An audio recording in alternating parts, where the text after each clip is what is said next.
Boa noite, gente. Legal. Em primeiro lugar, já foi apresentado, né? Sou Fabrício. Queria, claro, super clichê dizer isso, mas a boa e velha educação doméstica, agradecer a organização do evento pelo convite. E é um agradecimento muito sincero, porque para mim é mais do que uma oportunidade de estar podendo vir discutir e falar sobre música, é poder estar fazendo isso no lugar que eu considero talvez uma das mais importantes encruzilhadas do mundo, que é a cidade de Feira de Santana, onde eu tive a felicidade de, como diria o Gilberto Gil, ter régua e compasso, né, ter estudado aqui, feito a graduação em História, e mais do que ter feito um curso de ensino superior, ter me formado como pessoa mesmo, ter aprendido outros significados sobre a vida, enfim, uma experiência que eu guardo com um carinho muito grande, né? Só não consegui me tornar morador de feira porque as perseguições políticas no final do curso eram grandes o suficiente para ninguém aceitar meu currículo nas escolas, então eu tive que voltar à minha cidade natal.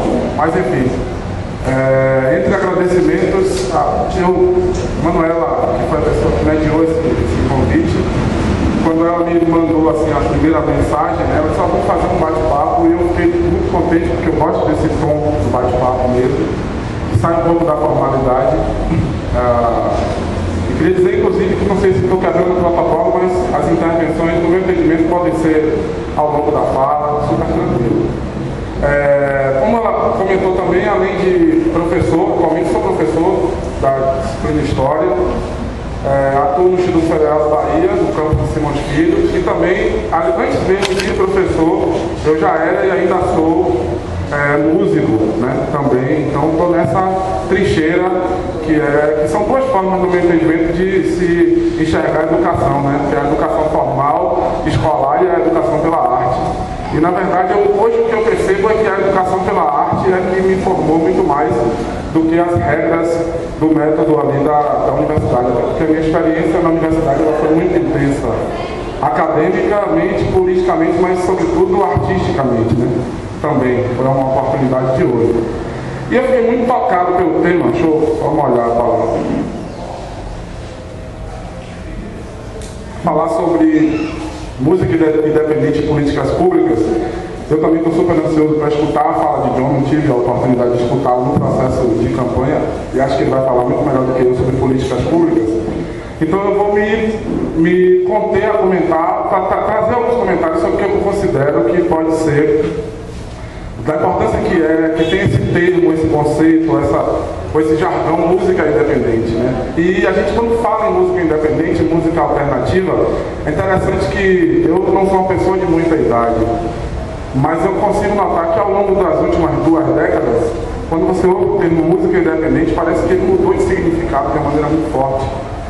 É como se escutar 15 anos, ouvir falar assim, eu estou tocando uma banda independente, ela está tocando uma banda sem estrutura nenhuma, por lazer, por mero prazer e sem o comprometimento de fazer daquilo algo que ele representa, né? E a gente sente que existe uma mudança de percepção do que é que vem acesso à música independente. Isso se deve, eu acho, que à maneira como os artistas e os sujeitos da música, eu sempre pode falar em sujeitos da música, porque o que a gente escuta no rádio, o que a gente escuta no disco é o resultado de muitas mãos ali mexendo, né? Do músico, à equipe técnica, aos produtores, a todo o universo que gira em torno da produção musical, que na verdade constitui essa coisa que a gente às vezes consome de uma maneira tão, às vezes até efêmera, né? Que é a música, que é uma coisa tão sagrada. Para mim, a música é uma coisa muito sagrada. E aí, tentando ler algumas coisas para poder me preparar para esse encontro, ou reler algumas coisas até, me ocorreu uma primeira provocação, que é a minha provocação de partida. Eu acredito que, no fundo, o que a gente chama de música independente, ou música alternativa, não é a música que está fora do mundo oficial da grande produção musical, mas, na verdade, é aquela que dá movimento à cultura. Porque se a gente pensar nos últimos 60 anos, todas as principais mudanças do mundo foram provocadas pela cena independente e alternativa, seja de música, de teatro, de artes cênicas e de coisa do tipo. Então me parece que a gente está inclusive hoje num evento como o Feira Nós, né, que é um evento, assim, na minha opinião, um evento de grande porte, né? Um evento fabuloso. Eu não confesso que eu adoraria, na época que eu estudava aqui, estar participando de um evento como esse, né? Porque é um evento não só em termos de organização, mas da proposta, né? Da pluralidade na hora de compor a grade artística e até de trazer uma mesa, um momento de reflexão. Quando a gente vê um evento como esse, a gente se dá conta quando, na verdade, o que a gente chama de música independente, né? Que são as muitas formas de reinventar o mundo da música, é o grande motor que dá propulsão à música. Se a gente pudesse hoje, inclusive, eu acho que esse momento ele é uma abertura, é um prefácio do evento ali, mas para a gente que vai ter a oportunidade, para quem vai ter a oportunidade de assistir aos shows, inclusive, muitas tendências sonoras vão passar ali pelo palco e a gente vai ficar se perguntando, mas cada tendência sonora dessa tem uma história. E cada parte dessa história é a história de um cenário independente, alternativo, que como esse aqui, um dia desestabilizou a cultura de algum lugar. Então, se a gente vai ouvir uma banda de blues, se a gente vai ouvir uma banda de rock, se a gente vai ouvir uma banda de afrobeat, se a gente vai ouvir uma banda de rap ou de reggae, nós não estamos falando só de sonoridades ou de conceitos estéticos, mas nós estamos falando de pessoas que ao longo das últimas décadas, algumas delas dedicaram a sua vida inteira para transformar a música num significado para mudar a vida de outras pessoas. Então, para mim, falar de música independente, na verdade, é falar do sentido primordial que se existe fazer música. Por outro lado, há alguns anos atrás, eu estava uma vez, nunca esqueço esse momento, nas vésperas do carnaval de 2009, se não me engano, 2007, aliás. No final eu faço a propaganda do meu peixe, que é uma publicação que acabou de sair, que foi a minha dissertação lá quando eu fiz o mestrado na UFBA. E eu estava fazendo a pesquisa de campo, estudei o reggae na Bahia, fiz um trabalho sobre a produção fonográfica, inclusive no meu entendimento, a partir de 3 cidades, que são 3 cidades fundamentais para se entender a história do reggae no Brasil e na Bahia, que são Feira de Santana, Cachoeira e Salvador. E é claro que eu fazia pesquisa etnográfica no carnaval e tal, a micareta aqui. Eu lembro de uma vez conversando com o John Lorina, e ele dizia assim para mim, ele falou, pô, os trios independentes, né? Vamos lá, a gente vai fechar o trio independente, pegando a grade do trio, para saber que hora eu ia poder acompanhar o trio, para poder tirar foto, para entrevistar, enfim. Coisas que você no universo da pesquisa, e também como músico ali no backstage e tal. E ele disse assim para mim, rapaz, na verdade nós não somos os trios independentes, nós somos os trios mais dependentes do carnaval. Porque nós não temos independência financeira. E aquilo me deixou muito inquieto. Quando o Manu me chamou, foi a primeira coisa que eu pensei. Foi a primeira coisa que eu me lembrei. Como a música independente, que é essa música que movimenta o mercado mundial, que é essa música que movimenta as novas, que dá sentido a novas formas de criação musical, ainda que tenha um nome tão forte, que é o nome independente, para mim é uma coisa muito forte, é sinônimo de liberdade, de autonomia, de reinvenção. Como o cenário da música independente ainda se relaciona com esses grandes medalhões da indústria cultural, a ponto de você ter hoje um modelo, porque já que a gente está falando de política pública, parece que a cidade de Feira de Santana, nesse sentido, não é diferente da cidade que eu vivo, e nesse sentido não é diferente da política estadual de promoção da cultura, não. É uma política de promoção da dependência artístico-cultural. Por mais que você tenha um novo discurso mais aberto, hoje em dia se fala em editais, em inscrição de projetos, mas quando você vai olhar dentro nas redes ali que se constroem as relações, ainda há muitos casos de dependências e de trocas de favores. E eu fico me perguntando como, na verdade, a música independente ela não se afirma sem enfrentamentos. Né? A história do rap é uma história de enfrentamento, mas não só de enfrentamento contra o racismo nos Estados Unidos, depois contra o racismo no Brasil, ou em todos os lugares do mundo que tem rap. A história do rap também é uma história de enfrentamento com um modelo de mercado fonográfico, um modelo de política pública.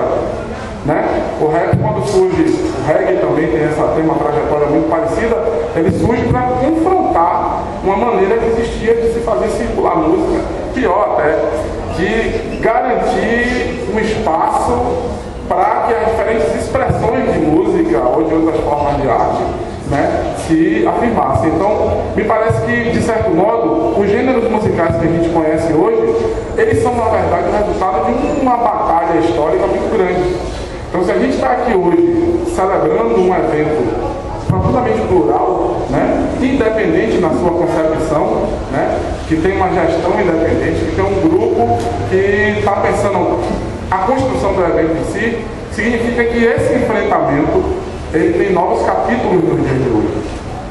E que hoje a gente pode, por mais que nós estejamos num estado, na minha opinião, a Bahia é, dentro da América Latina, um dos maiores exemplos de promoção da arte nos moldes capitalistas dos anos 30. Né? Os meus colegas historiadores podem confrontar essa informação com os fatos de Nossa Senhora. Gente, podia ter uma pessoa de outro povo assim para dar um jeito, isso é uma hegemonia, né? É, porque a gente é uma diáspora do povo de história da UERJ. Graças, né? Isso é bom.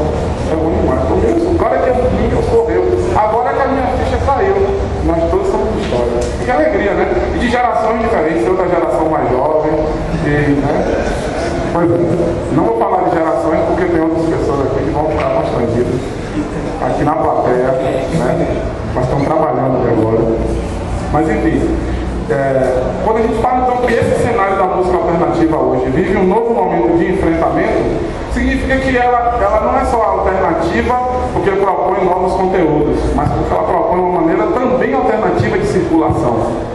Ou seja, não só de divulgação do produto musical, mas de invenção do produto musical, de gestão do produto musical, de produção. Quando a gente fala em produção, a gente está falando de todos os caminhos que fazem a canção sair da cachola do compositor para um arranjo, para um disco, põe aspas aí, porque até o conceito de disco é super hoje questionado, né? A gente chama de disco hoje, não é o que se chamava de disco há 15 anos atrás, né? O disco não é mais a matéria física, mas o disco é sobretudo hoje a matéria, né, não física, né? O disco é o que circula. Até as formas de fazer esse trabalho, esse ofício, porque aí a música também tem que ser vista como um ofício, chegar aos nossos espaços de lazer, aos nossos espaços de reflexão. Então me parece que se hoje a gente está vivendo essa experiência de música alternativa, significa que nós estamos, eu estou falando de nós porque eu estou me sentindo parte disso, de fato. Significa então que nós estamos protagonizando um outro capítulo dessa luta. E hoje, esse movimento aqui, ele é, de certo modo, responsável por oferecer, de fato, uma maneira alternativa de fazer música. Não à toa, eu sou muito observador, que se você olhar para a grade, inclusive, do evento, ela é muito interessante e ela traz figuras que estão nesse enfrentamento há mais de uma década, né? E você, pelas bandas, enfim, gente que está chegando agora, então isso é muito gratificante. O meu tempo já está acabando. E isso eu queria com isso puxar então um ganchinho, não vou me estender muito, para pensar então que a música, ela também tem que ser compreendida, já que a gente está pensando em formas alternativas de produção, de circulação, de gravação, de criação, a gente tem que começar a pensar então que esse universo da música, ele é um universo de ofício para muitas pessoas, né? Mas eu tinha sugerido falar um pouco da minha experiência pessoal, mas eu acho que aí eu me alongo demais, porque assim, eu sou uma pessoa do cenário independente, né? Literalmente falando e desde sempre, né? Eu me criei nas bandas de garagem, para depois, sabe, eu sou daquele grupo que era da banda de garagem e pela primeira vez saiu da banda de garagem e foi tocar numa banda com um pessoal do bairro desconhecido, todo mundo do bairro foi dizendo assim, você é maluco, velho? Você vai fazer isso, os caras vão te assaltar de madrugada, você vindo com o seu instrumento para casa, mas porque eu fui da minha galera dos poucos que disse assim, peraí, mas a música não é justamente aquela arte que me faz olhar para aquela rua e dar vontade de atravessar? A música não é isso, né? Como diz o mestre Gil, né? É a arte que ele faz olhar para um monte e querer saber o que tem atrás dele. A música não é trânsito, então eu conheci assim muito novo, inclusive, esse cenário do independente. Eu sou baixista, né, de defesa, né? É o instrumento em que eu me defendo. E eu lembro que quando eu vim, inclusive, morar em Feira para fazer a graduação, e eu vim fazer a graduação em História, hoje eu falo isso com muita tranquilidade, porque eu queria ser músico, na verdade. Eu queria sair de casa, porque a minha família tinha uma visão desse cenário alternativo muito preconceituosa, né? Meu filho, como assim? Meu filho vai tocar? Eu vou entregar um filho para o mundo das drogas, você é maluco? A cabeça da minha família é essa, acho que da sua também, né? E nem todo mundo tem esse tabu dentro de casa, né? E eu disse, não, então vamos embora, né? Vou embora. E aí o meu caminho de ir embora foi pô, então eu vou estudar pelo menos uma coisa que eu me sinta bem. Aí vim fazer história. No meu primeiro semestre era entre a aula do professor lá Coelho e brigando para ver se o pessoal me desse essa, ele tava com uma fita de uma banda que eu tinha, para ver se eles viram. Então assim, eu passei a graduação fazendo isso, cara. Tocando aqui no Amélia, nas formaturas, enfim. E daqui de feira que eu tenho talvez alguma das maiores experiências, né, de circular e conhecer o que é esse cenário do independente. A gente quando vê um artista consagrado em termos financeiros, né, materiais, a gente não se dá conta de que na verdade um artista consagrado, ele na verdade ali está representando centenas, talvez milhares de outras figuras que seguram a onda cotidianamente, né? Eu não sei se acho que cabe colocar isso, mas se a gente pensar, por exemplo, na história desse gênero musical contemporâneo tão marginalizado que é o arrocha é o maior exemplo de como se construir uma nova maneira de circulação sonora. Porque o princípio do arrocha é o princípio da divulgação pela maioria, né? O arrocha literalmente é um gênero musical que institucionalizou que a pirataria é a melhor forma de fazer a música chegar no ouvido das pessoas. Isso virou, inclusive, um modus operandi, né, extraoficial, porque nas gravadoras ninguém diz isso, mas todo mundo sabe que todo grande medalhão de gravadora tem boas relações com o universo da produção fonográfica em formato pirataria, porque ela é que faz a sua música chegar todos os dias no MP4 ou no CD player das famílias. Num mundo em que a gravação e o controle da mídia, né, do CD, foi durante muito tempo alvo de grandes gravadoras. Né? Hoje você não tem mais essa realidade. Se a gente olhar para estou sempre fazendo essa conexão porque eu acho que é o mínimo, né? Você está dialogando com o universo que a gente está, mas se você olhar para quem gravou, para quem dirigiu, as bandas que inclusive compõem o Feira Nós e que tem trabalhos elogiadíssimos e que estão rodando o Brasil inteiro, são todos produtores independentes.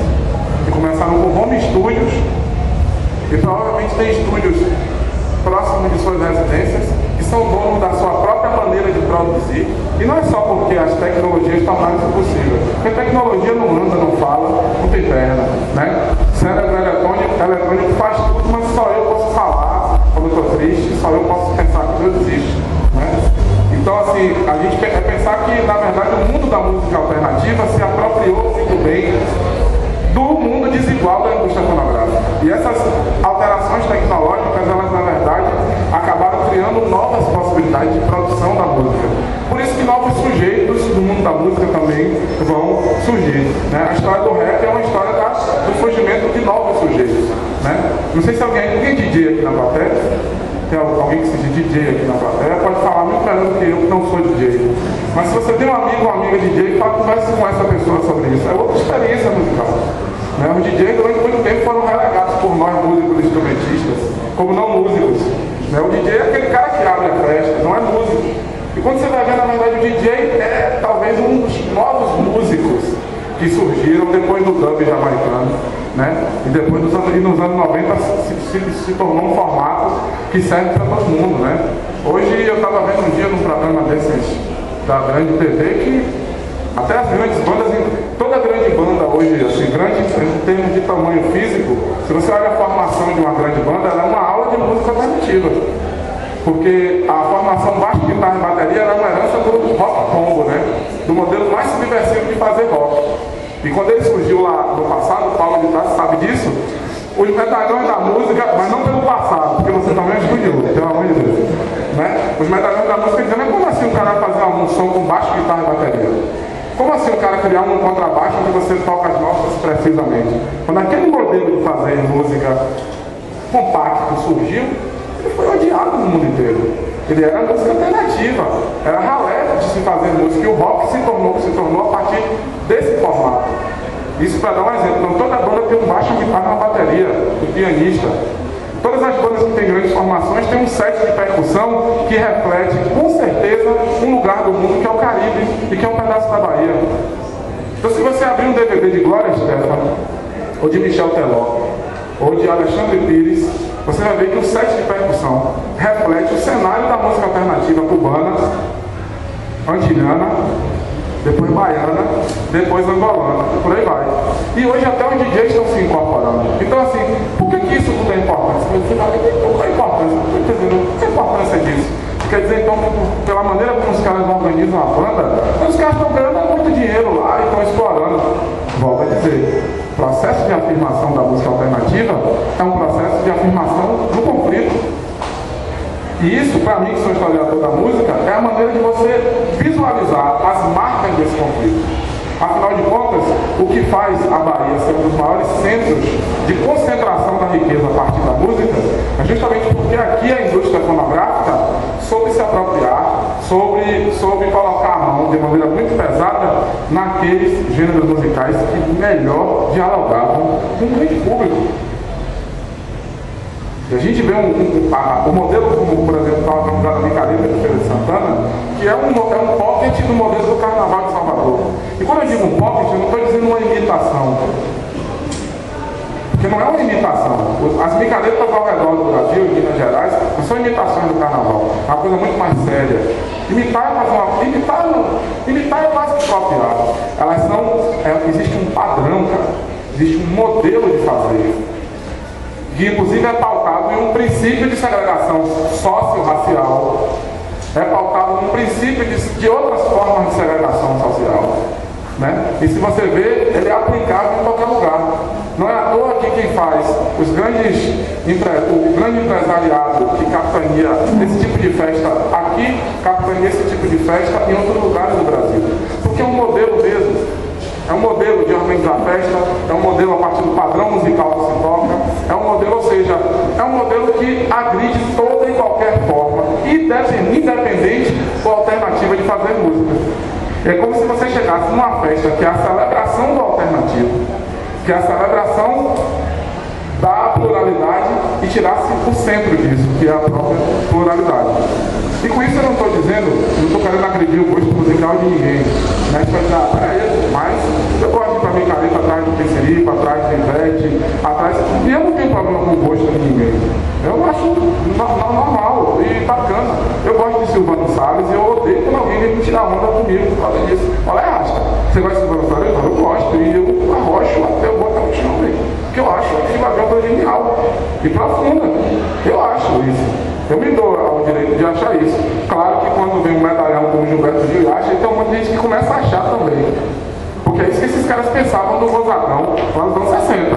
Tinha um monte de gente da Universidade Carioca que dizia, cara aí, velho, o Luiz Gonzaga, esse cara mal sabe falar.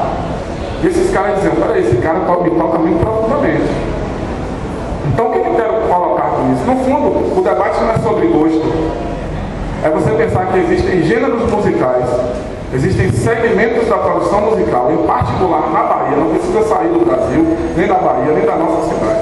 E para que eles existam, é necessário que outros gêneros não existam. E esse aqui é o grande problema. E é por isso que a música alternativa e todas as formas de produção de música alternativa, elas vêm, na verdade, nadando contra essa corrente. E isso é uma coisa para a gente pensar com muito cuidado. Então não se trata de fazer uma divisão entre música pop ou popular. Isso? Pop ou popular e uma música de massa. Não é isso. Música, eu acho muito difícil falar em música em termos de qualidade. Eu não falo só, estou falando como músico, inclusive. Não consigo colocar o critério do gosto. Porque gosto, para mim, é uma coisa que tem a ver com sensibilidade. E a produção da música é a produção de uma sensibilidade.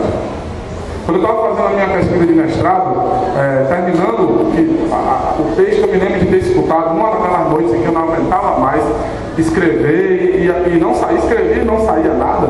Nós sabemos muito bem o que é isso, escrever e não dizer nada. E ele disse assim, pô, velho, eu não vou conseguir fazer. E aí eu quase tudo pensei num disco, um CDzinho, de um disco de Honorina, por coincidência, um disco dos anos 90, chamado Música das Ruas. E eu me lembro que eu escutei uma música naquele disco, chama-se 1695, Zumbi. E aquela música foi uma divisão de águas na minha vida, literalmente. E quando a gente se depara com a maneira como aquela música foi produzida, e com os elementos sonoros que ele utilizou ali, aí a gente se dá conta que o debate sobre gosto cai de uma maneira muito forte. Porque cada texto, porque quando a gente pensa em música, por exemplo, quem é professor como nós quatro, né, quando a gente vai trabalhar uma música na sala de aula, a gente sempre pensa que a música, é um risco que está falando isso, mas a gente costuma muitas vezes separar, imaginar que a música, por exemplo, é a letra. Então, música instrumental não serve para trabalhar em sala de aula, por exemplo. Fela Kuti não serve para trabalhar em sala de aula. Sacou? Ron Carter não serve para trabalhar em sala de aula. Thelonious Monk não serve para trabalhar em sala de aula. Esses eram os caras que tomavam porrada do apartheid nos Estados Unidos, músico de jazz. Então isso já cai por terra. A gente começa a pensar, então trabalhar com música é o quê? Aí a gente se pergunta, trabalhar com música é trabalhar com a letra ou trabalhar com o som? Trabalhar com o som. A palavra, ela tem outro sentido dentro da canção. E o intérprete e as pessoas que produzem a música, elas na verdade transformam, elas potencializam a palavra. Elas transcendem a palavra casa, elas transcendem a palavra amor e dão uma palavra que pode ter um significado banal. Elas fazem com você, quando você escuta a palavra amor, a depender do seu estado de espírito, isso vai mover com um sentimento ou com uma coisa do seu universo. Então, quando a gente está trabalhando com música, a gente trabalha com a percepção e com a produção da percepção. E mais uma vez, o cenário da música alternativa, ele é importantíssimo, porque é graças a esse cenário que outras formas de percepção puderam surgir. Hoje, por coincidência, usando meus 4 minutos agora, estava conversando com uma colega que uma vez eu dei um disco para ela, uns MP3 do Fela Kuti para ela ouvir. Pô, esse som é um som que eu descobri, que eu estou pirando agora. Um som de 77, eu não estou acreditando que isso existe. Ela ouvindo, ela chegou para mim e falou, pode ir, velho, porque eu botei um negócio e até hoje esse cara não canta. Eu fui para casa, eu cheguei em casa e não tem voz. Você é maluco, velho. E a música não acaba, e é um negócio que dá uma agonia. E eu falei assim para ela, oh, beleza, é a sua sensação do tempo de hoje. Agora imagina o que é que isso significava para um cara que chegava em qualquer auditório do mundo e botava 4, 5, 20, 30 mil pessoas para entrar em transe e dançar descoordenadamente. E no meio da canção, já quando a música estava lá nos seus 15 minutos, a banda dele abaixava e ele dizia, vocês já ouviram falar sobre a África? E fazia um discurso de mais 15 minutos. Por causa disso, esse cara teve a vida dele comprometida, né? Papo do exército, entrar na casa dele em Lagos e agredir fisicamente, quebrar o braço da mãe do cara. De o cara ser preso quase 3, 4 vezes no mesmo mês. No fundo, a gente talvez ali não estava sacando. O que o Fela Kuti estava dizendo é que quem disse que música tem que ser feita num só formato? Ele não estava negando a canção de 3 minutos, de 5, que foi pensada para tocar no rádio. Porque o cara que tocava música experimental, que improvisava jazz, ele teve que reaprender a fazer o improviso em 5 minutos para caber na canção. Mas quando ele criou aquela sonoridade ali, ele estava dizendo que música não se prende, música não se limita. E com aquele registro, tem disco do Fela Kuti que tem canções que é um lado do disco, o outro lado é uma canção só. Se você sentar para a gente ouvir aqui, vai ter uma hora que você vai chapar e vai dizer, pode beber uma água, talvez. Eu não vou chapar porque eu sou apaixonado pelo som. Mas talvez em outro contexto em que você está se divertindo, você fica 30 minutos dançando ali. Me parece que esse mesmo argumento estético e sonoro é um argumento que grande parte do pagodão groove arrastado usa hoje em dia. É um argumento que grande parte dos gêneros contemporâneos a nós utilizam hoje em dia.